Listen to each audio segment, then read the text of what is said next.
Hello everybody and welcome back. My name is Kari and today I'm doing a book review on the Memoirs of Cleopatra by Margaret George.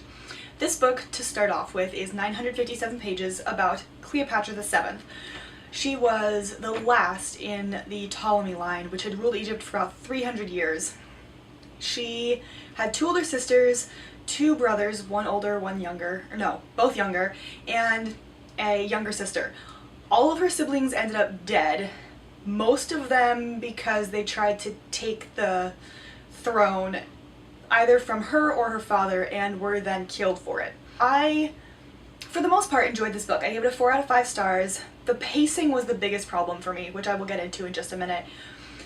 This book covers her entire life. She lived about 40 years, which is longer than I realized. My experience with Cleopatra is horrible histories and the Royal Diaries book about her, which is fiction, but for 12-year-old me it was quite enough.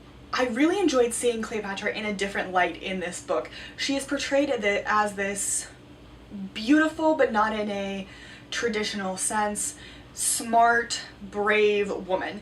She starts out recounting a memory from her childhood. This entire book is written from the point of view of Cleopatra as she's looking back on her life. The last chapter is after she has killed herself, which is not a spoiler because it's history, and if you don't know that Cleopatra killed herself with an asp and Mark Antony stabbed himself, I don't know where you've been. Unless that's just me and I know strange things about history, which is entirely possible but not the point.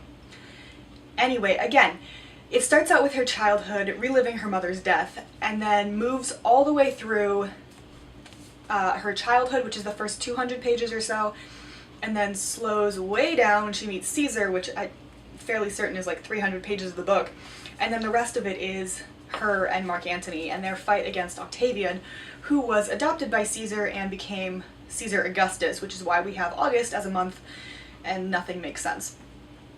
Again, I digress. The pacing, as I've mentioned, was a little off, primarily because while I understand that children don't necessarily remember as much, and that most of Cleopatra's accomplishments happened when she was with Caesar or with Antony, it felt like her childhood was just undervalued.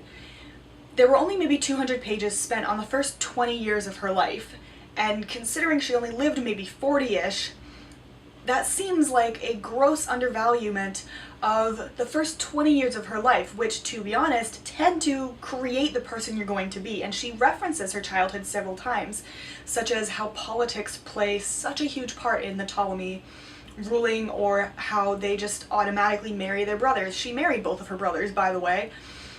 In this book, George says that it is a formality. She doesn't actually sleep with her brothers, which makes sense. One, considering how young her brothers were. There was at least an 8-year difference between her and the first brother, I think.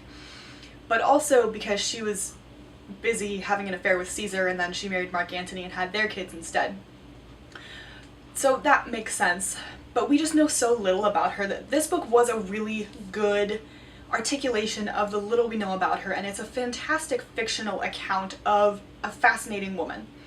I just didn't like how little her childhood played a part, and how slow and overly descriptive sometimes the years with Caesar and Antony were. Again, I understand that Caesar and Cleopatra's time was a huge part of her life, and that Mark Antony was another huge part of her life. Again, she married Mark Antony and then they both ended up dead because Octavian was winning. But at the same time, I wanted less of a fast-paced childhood and things to speed up more when she was an adult. The descriptions in this book, however, are phenomenal when they're not overdrawn. And primarily they're overdrawn when she's talking about Caesar or Antony. She just goes overboard, and I don't really need to hear that much description about their personality or how they are in bed or anything like that. There's nothing explicit about the sex in here, just a couple of mentions like, oh, we went and had sex. That's nice. But at the same time, I just really wanted less about their relationships. Back to the descriptions. They are amazing. They paint ancient Egypt in such a vibrant light, which is not what we see in modern Egypt.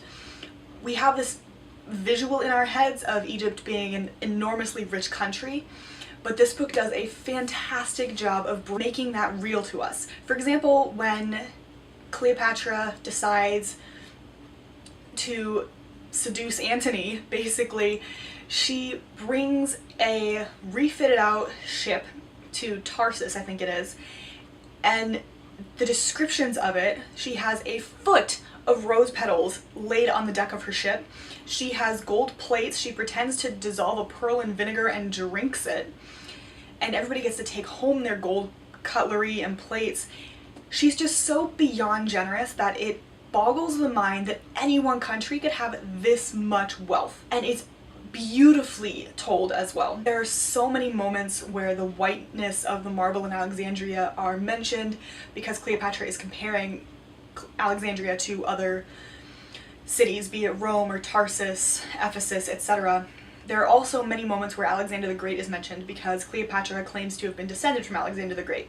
Whether that's true or not, I leave to actual historians to figure out. Overall, this book is fantastic, and if you were at all interested in Cleopatra, I highly recommend it because it does, like I said, a great job of creating a fictional account of a woman about whom we know very little. Just the pacing. My favorite parts were probably the descriptions in it because they're just so vivid and miraculous. All of this wealth. I also really enjoyed reading about Cleopatra's journeys to other places. For example, she goes to visit the Kandake, pardon my pronunciation, the queen basically in Nubia, which is to the south of Egypt. That's another thing. It took so much effort to remember that the Nile flows south. Nope, the Nile flows north. And so when they were going south, they were going upstream. See, it takes me a while. But at any rate, she visits the queen in Nubia, and that was a really fun trip. She and some of her childhood friends take this trip up to the pyramids, and she describes all of these trips via the sea, and then it all comes back around at the end of it.